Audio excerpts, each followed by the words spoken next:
Welcome to CyFy 21. We have a new session on technological and political constraints in developing an outer space regime. I'm Rakesh Sood, Distinguished Fellow at the Observer Research Foundation, and joining me today are three very distinguished and accomplished panelists. I will ask them to say a few words in terms of introducing themselves. Let's go in alphabetical order. So, Daniel, could you just say a few words as to where you are and where you are joining us from? Yes, sir. My name is Daniel Porras, and I am the Director of Strategic Partnerships and Communications for the Secure World Foundation in the United States. We're based in Colorado. I'm also the Space Security Non-Resident Fellow at the UN Institute for Disarmament Research. So this topic is very much in my portfolio. Thank you. Welcome, Daniel. Jessica? Hi, I'm Jessica West. I'm joining you from close to Toronto in Canada.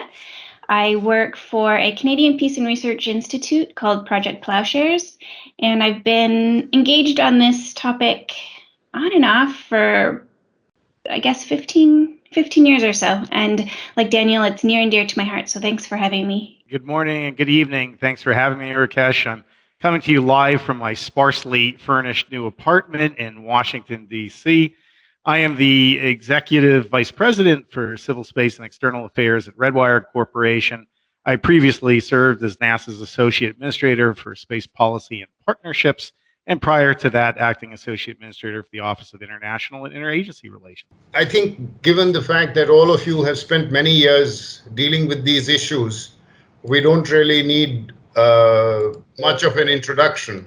You know, one of the things that strikes me from the time that I started getting engaged with outer space issues, which was way back in the mid-1980s, is that at that stage, by and large, we used to look at outer space from the arms control viewpoint.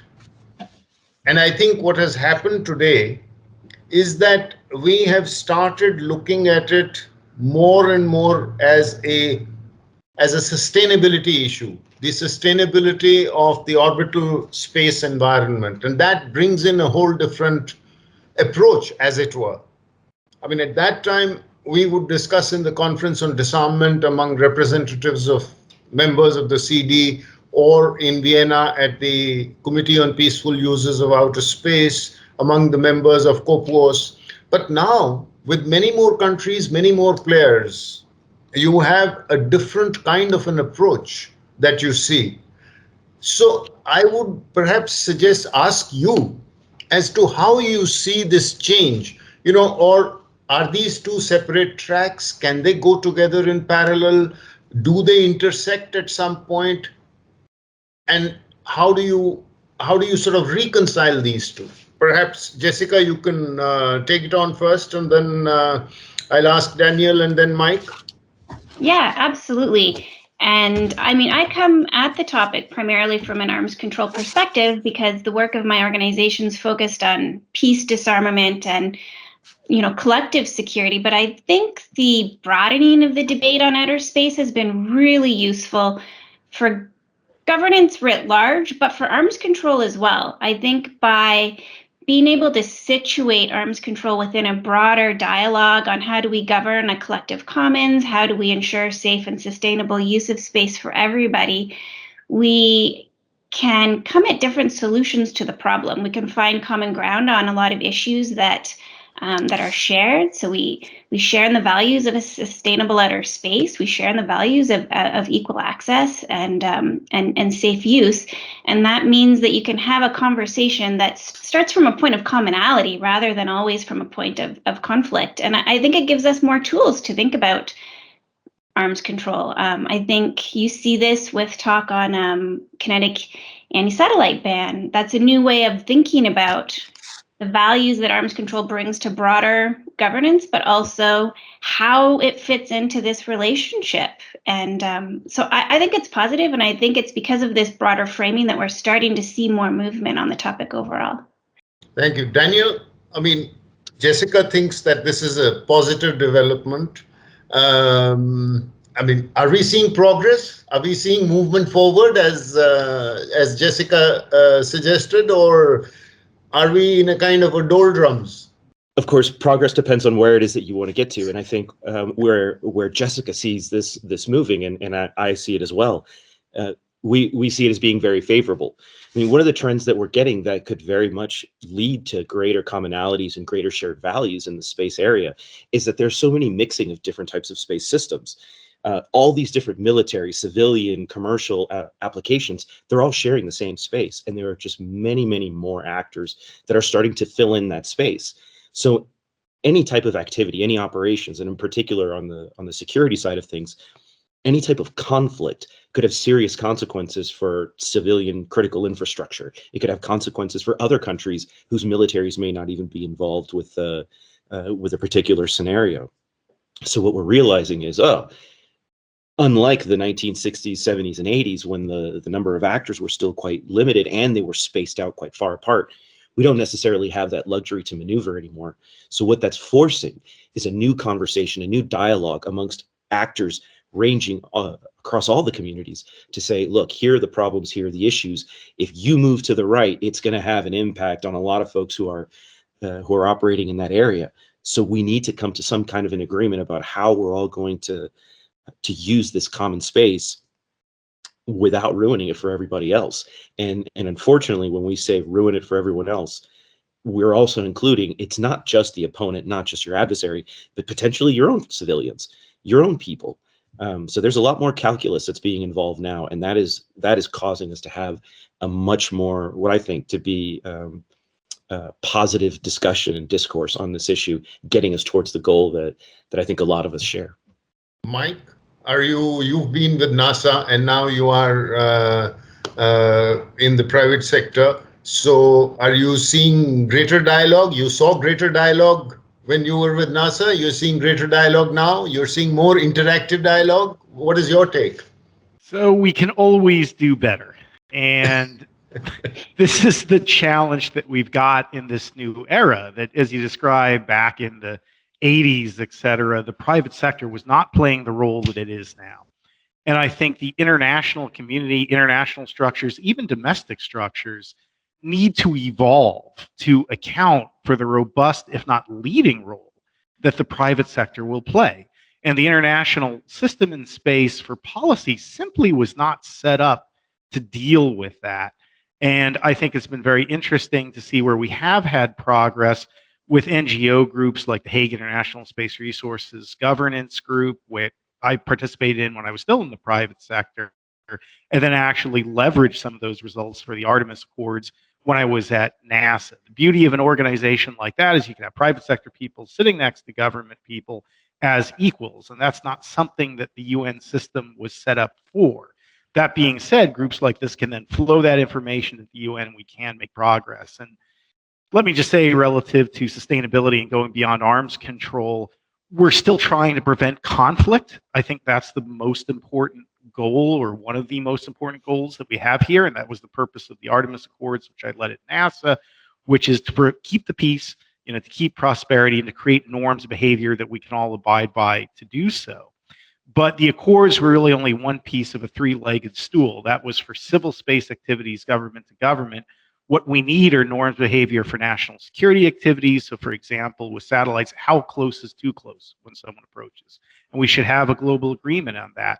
And then similarly with commercial, we should have norms of behavior for commercial activities. So I think we've got a good start with the Artemis Accords. Of course, having led the effort, I'm somewhat biased in saying that, but I think it's a good model where we developed a coalition of the willing. I hope it inspires conversations from others. I know at the International Astronautical Congress that's coming up at the end of the month, I think we'll see Russia and China say more about space policy, and I think that's a good thing, that the Accords were intended to start and act as a catalyst for that conversation. And I hope that we'll see more in these other areas of national security and commercial, so that we can prevent conflict, keep the peace, and have a future that is prosperous and peaceful and good for all. Thank you. Which kind of leads into another thought that I have, which is that arms control makes progress when adversaries or people on opposite sides of the table, as it were, tend to find common cause or tend to find a common objective. Now, Mike, what you mentioned was among like-minded. So how do you, yeah, we know that Artemis Accords it was an initiative by the US, and there are a number of countries that have signed on to it as of now. But, where does the people who were on the opposite side of the table, as it were, that way the Russians and the Chinese have also put forward their own versions of a treaty, the PPWT, but they've not found any takers. So how does this gel? This business of like-minded versus the arms control, where you are first trying to find common cause with your adversary and find that little commonality and then moving forward on that. So how does that go? From your experience or any of you? Yeah. So Rakesh, it's a great question.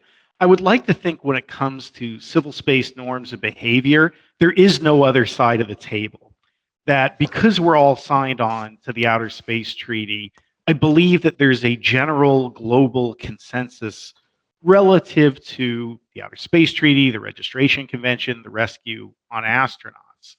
What we need to see is nations actually implementing those obligations. And that's what the Artemis Accords are. The Accords are built upon our existing international treaty obligations and actually implementing those. So there's general agreement for anyone who signed the Outer Space Treaty. And what the Accords are intended to do is, again, act as a catalyst to ensure that other nations take similar actions. We may not all have the exact same way to do something like prevent harmful interference, but as long as everyone's trying different ways to agree to and to abide by that requirement, that's actually a good thing.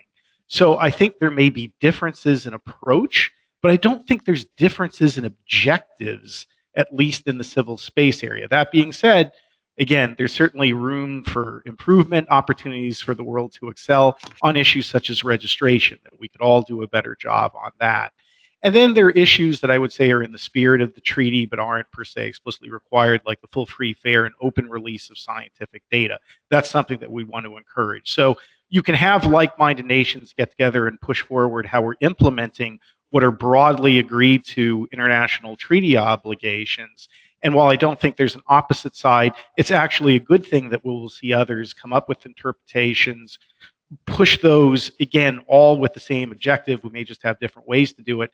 And for those who wouldn't and don't want to support other ideas like full, free, open release of scientific data, if nothing else, this can be a shaming function or a force to get others to adopt these singular, common, universal, and I think simple concepts that will benefit everyone in the world and all who go to space.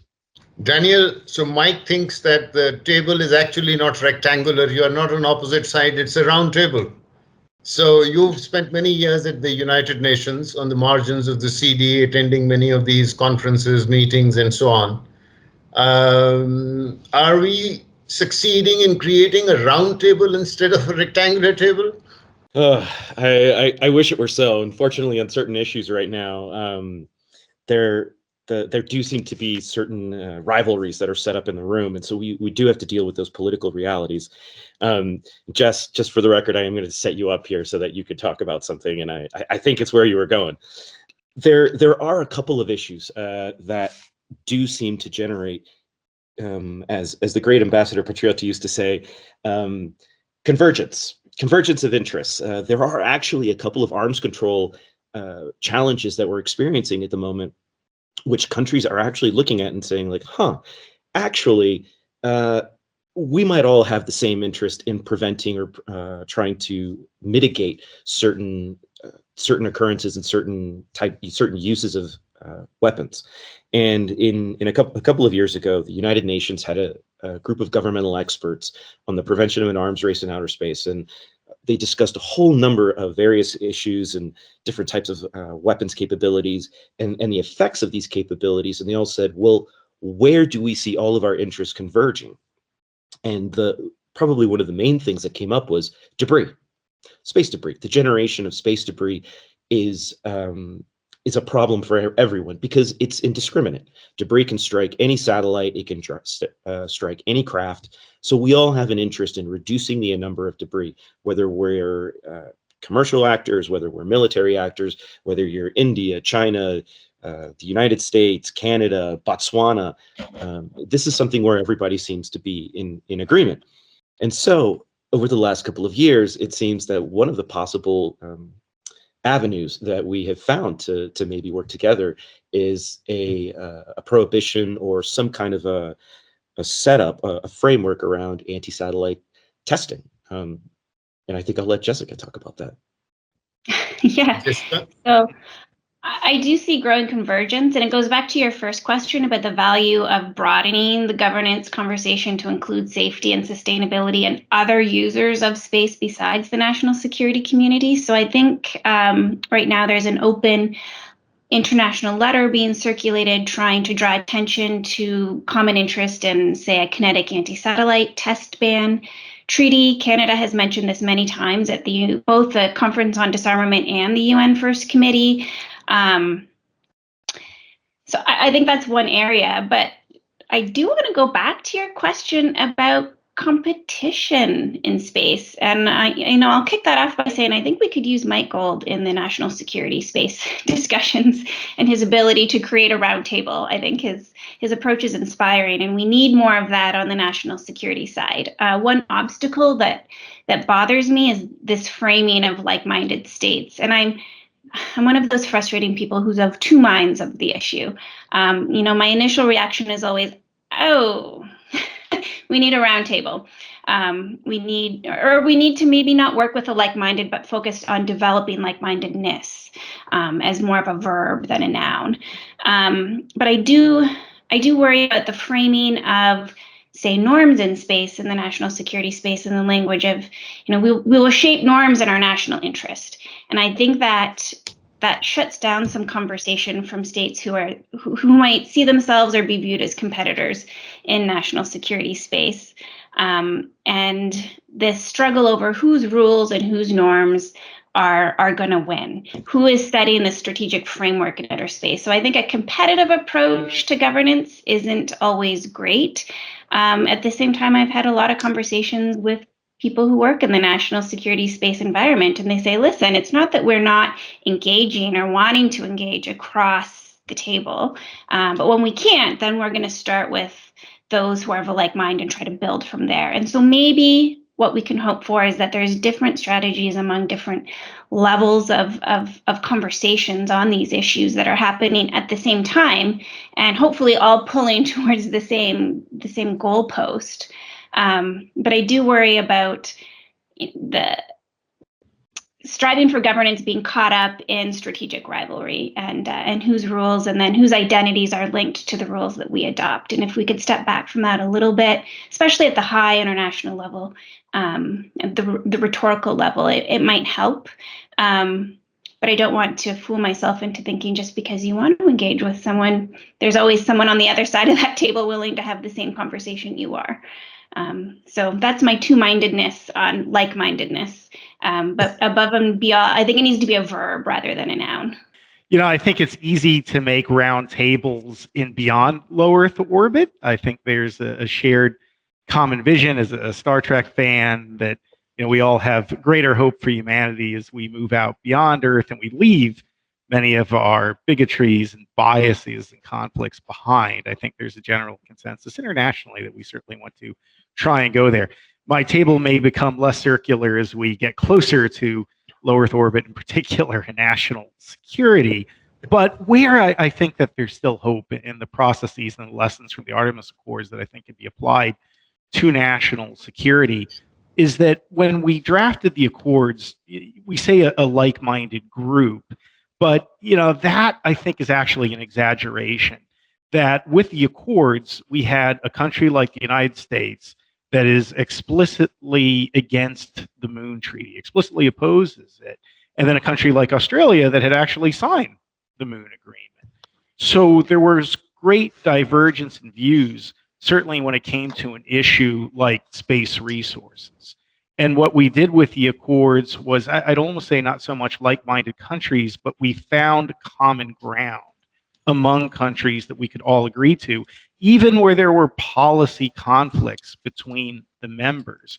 And then, for example, we had a group like United Arab Emirates that was particularly focused in making sure that the Accords were as inclusive as possible, so that even other countries, including rivals, that wouldn't necessarily be signing the Accords because they weren't participating in the Artemis program, could still adopt or fit within that framework. And I was very pleased to see the reaction of many in the Chinese Legal and Policy Committee to the Accords, where, if not endorsing the Accords, they were at least saying this is a great conversation to have and an important one.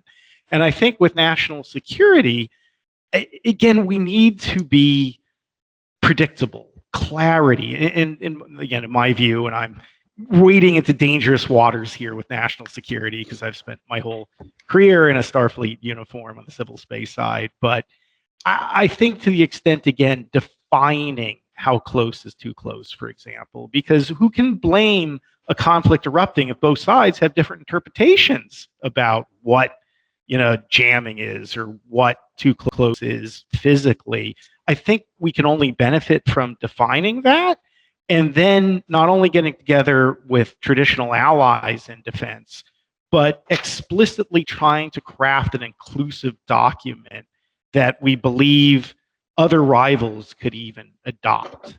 And I think if we can at least try that, not only would we benefit from it having a degree of clarity that would warn rivals in terms of bad actions, but could perhaps create some common ground. And again, this was the intent of the Accords, that could lead to future treaties or agreements where you'd have the UN step in, or even the rivals come in and try and establish common ground that benefits everyone. And I think that is a great example of like-mindedness as a verb, something that you're developing and you're building, and not something that you're taking for granted as your starting point. And it's, it's why we need you. We need more Mike. There's an interesting, like you mentioned, how close is too close? And I think one of you had earlier mentioned, like, let's say something like the registration convention. What is the degree of adherence to it?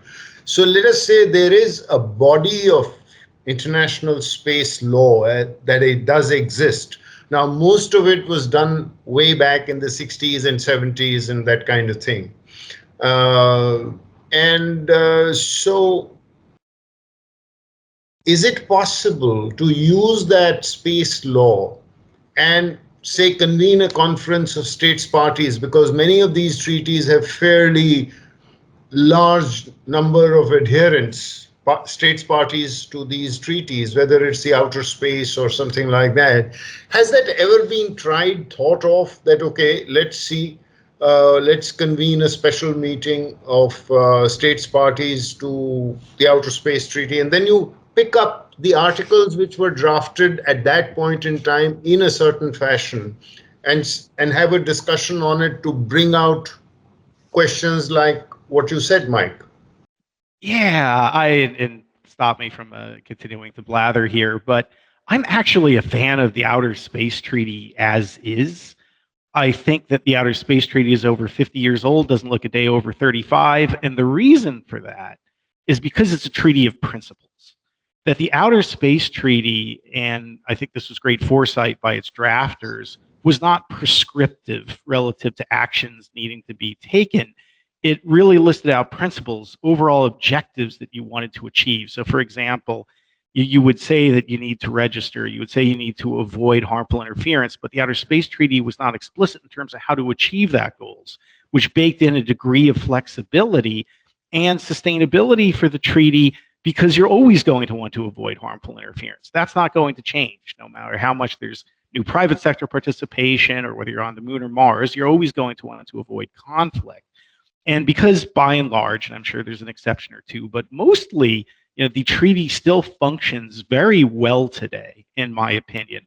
But what we need to do is translate and implement those obligations. And that's where I think the vast majority of the work needs to occur. That's what we're trying to do with the Artemis Accords. However, the caveat that I have with the Accords is that they're for beyond LEO. They're not solving the sustainability issue in low Earth orbit.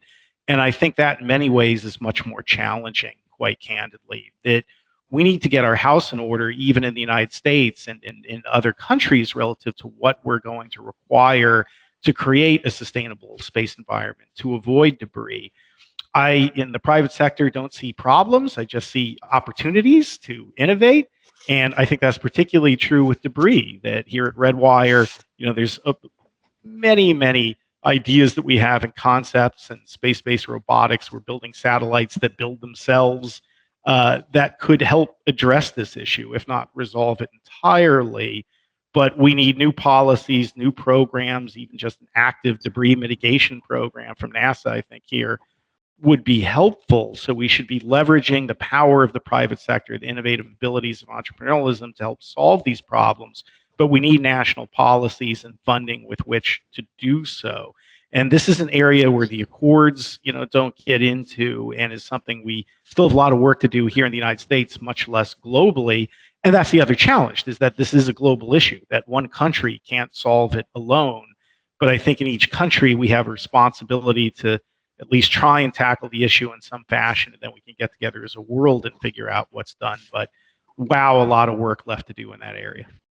Jessica, do you think that is the existing legal regime resilient enough, robust enough, or then how does it take care of today's challenges in that sense? I guess I would agree with Mike. I think we're really well set up with the Outer Space Treaty and the principles that it lays out, but they are principles and they're not prescriptive. And I think I'm going to go where Daniel's going to go and invoke Paul Meyer, retired Canadian diplomat who for years has been insisting we need a meeting of states parties on the Outer Space Treaty. And I think what the value of that process would be process. And so you can talk about how do we interpret in today's context what due regard means. We have states still that disagree on the meaning of peaceful uses in outer space. And so to have those conversations formally and sort out implementation as well, ask questions of other states, learn from other states. We do some of this at COPUS. There's fairly good exchange on national policies. And I think that's an invaluable forum. But it's also limited in some of the topics that we can address. And so I'm being convinced more and more of the need to have a more robust, consistent, formal process when it comes to space governance, rather than a static set of principles and different states kind of interpreting it as they will. We need to talk about this as a global community. And so I would say yes. And I think what I found studying space governance and studying the norms process is we're missing a lot of these mechanisms for good governance in space. Most of what we really, really need are interactive measures, ways to have conversations, ways to communicate as operators across not just different commercial entities, but different countries. And building in sort of that middle layer of governance, I think, is really important and something practical we can work on without necessarily having to tackle and address all of the really big problems. Some of them might solve themselves through a better process. So I think a meeting of states parties would be a good idea. Most treaties do this now. We're lucky. We did the Outer Space Treaty early before we had too many problems. But we've learned since then, and we've learned that these conversations are really important if you want to focus on implementation, especially. That's the value of these forums. Well, you're right. I'm reminded of another parallel instance where we negotiated the Biological Weapons Convention in 1972. And you can turn around and say, well, we did it well in advance. But as we all know, there has been an explosion in the biotech field. And suddenly, the fact that many of these changes in technology demand a relook. Next year, we'll probably see a BWC review conference and we'll see what happens. But Daniel, your organization, the SWF, brings out a report on counter space capabilities. And I guess over the years, we are seeing a growth in counter space capabilities. So what does that mean for the environment in view of the existing legal regimes? Yes. I'll go ahead and take the opportunity to plug the book. It's getting thicker every year, and that is a challenge. Well, that's a disturbing sign, I would say. Yeah. As a matter of fact, a couple of years ago, as I was still with the UN, we did some work, and one of the things that we found with that growing trend of more and more countries seeking counter space capabilities was that there is an arms race taking place around the world, and outer space is just a part of it. Space is critical to so many things. I mean, from uses of our telephones, got a lot of aids today, to early warning detection systems and tracking, telemetry, and control. So it's no wonder that space would play a big role in any future conflict. But what we're seeing, unfortunately, is three trends that signals to us that we're headed towards, at least we're in the middle of an arms race. By definition, an arms race would ordinarily have rivals, it would have complementary technologies, and it would have an acceleration in the rate of development of those technologies. And what we're seeing is there are rivals, that is for sure. We're not in a particularly good place right now. We keep hearing phrases like the new Cold War, or it's a tepid Cold War, a warm war, and that is Lukewarm. that's striking. Yeah, lukewarm war. This is striking. We haven't heard language like that in a really long time. Then, of course, we're also seeing the development of complementary technologies, so different but similar tech to interfere with, to disable, or potentially even destroy a satellite. Some of those can have very dire consequences for other satellites that are nearby. So that, of course, raises some concerns. But then what we're also seeing is sort of proxy indicators that there's an acceleration in the rate of development. You know, we're seeing more and more countries come out with dedicated military space units. We're seeing increased calling for putting defensive mechanisms on satellites, or additional capabilities on satellites, so that they can either be redundant or so that they can protect themselves. This includes discussions about having high energy lasers on satellites, or potentially even small cannons, which I'm not entirely sure is consistent with physics, but the fact that these ideas are being thrown out publicly certainly signals that there is a greater call for those kinds of capabilities. And so our concern continues to be that we are marching steadily towards a situation where conflict in space becomes much more viable. And because it's much more viable, it becomes more likely. Of course, at the moment, we're already seeing a lot of electronic interference. We hear about examples, from Russia, from China, from the US, folks interfering with certain satellite capabilities and functions. And we hear about a lot of plans to be able to continue to do that, and more countries coming out and saying, we would like this technology as well. So as we continue to ramp up, is it inevitable that we're going to have a conflict? And this is where the diplomacy becomes important. You know, are there any technologies that we should say these should be off limits? We don't want to use these because the consequences of even testing them are too dire. Are there certain guardrails that we want to put in place? Like Mike said earlier about, how close is too close? Could we have safety zones for satellites where, hey, if you come within this area of my satellite without my permission, I'm going to consider it a hostile action, and I might take action to counter that. And these are all the rules that or types of scenarios that organizations like my own, like Jessica's, and folks at the United Nations are thinking about, so we can examine, what are the areas of communication that we need to put in place to prevent the worst case scenarios? Yeah, no. So clearly we have already, without mentioning it, we've seen the political constraints that exist. I mean, you referred to it, and I think you said that if you look at rivalries, if you look at complementary technologies, if you look at accelerating trends, you would be forced to conclude that we are in the middle of an arms race. And insofar as the space arena is concerned, whether it is in the early stages or whether it is more advanced, I mean, we don't need to get into that, but that is part of the political constraints.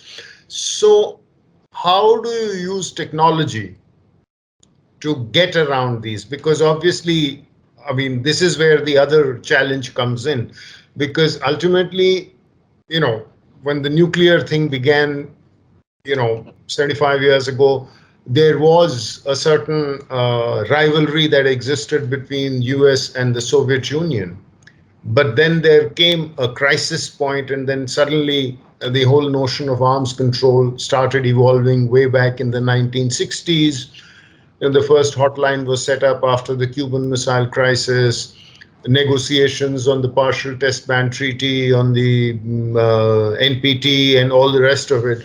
So people realize the technical ways around some of those political constraints. Yeah. Where are the technical fixes to get around those political constraints? Because I don't think that we are going to get political settlements and suddenly everybody will be everybody's best friend.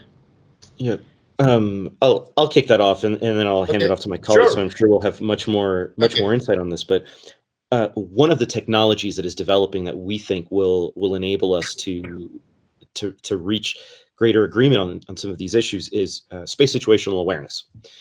So part of the reason why we have seen a lot of behavior that was partly maybe a little questionable in the past is because I think a lot of folks just thought like we could get away with it. Nobody can see what we're doing. We're able to just maneuver and carry out certain operations, and no one's the wiser. But lately, we're seeing that there are more telescopes out there, there are better telescopes out there, and there's better computing power for those telescopes. And so they're giving us a much clearer picture of what's happening in space. And as more people are getting access to this information and data, we're finding that maybe it's not so easy to act in ways that you might have been able to get away with in the past without raising certain security concerns. So as this technology is growing, we think that this is going to be just one more tool that will enable folks to have a reason to communicate. Look, I can already see what you're doing. Let's talk about what you're doing. Mike mentioned earlier that we've fallen into a bad habit of not posting anything in the registration convention. That's a bad norm that we have allowed to develop. Maybe we can counter that norm by saying, we have all this technology to see what we're doing. Please fill in the picture by providing context. Let us know where you're going, where you're planning on being. You don't necessarily have to tell us all the proprietary information about your satellite, but at least give us some context so that if you're doing a particular maneuver, it doesn't raise concerns with others that what you're doing is potentially hostile. To quote G.I. Joe, knowing is half the battle, and the other half are blue and red lasers, appropriately enough. And let me say that I believe we can we can innovate our way out of this issue, or at least substantially dilute the potential for any kind of armed conflict. At Redwire, one of the reasons I joined the company was I'm so excited about the technology where we're building solar arrays that can protect the satellite. And with a system called Archinaut, a satellite that will robotically assemble and therefore could repair itself. Satellites that can 3D print themselves. And with technologies like these, we can dilute, if not greatly eliminate, the efficacy of offensive weaponry. That we want to use innovation to make any kind of offensive play irrelevant, because we'll just print more.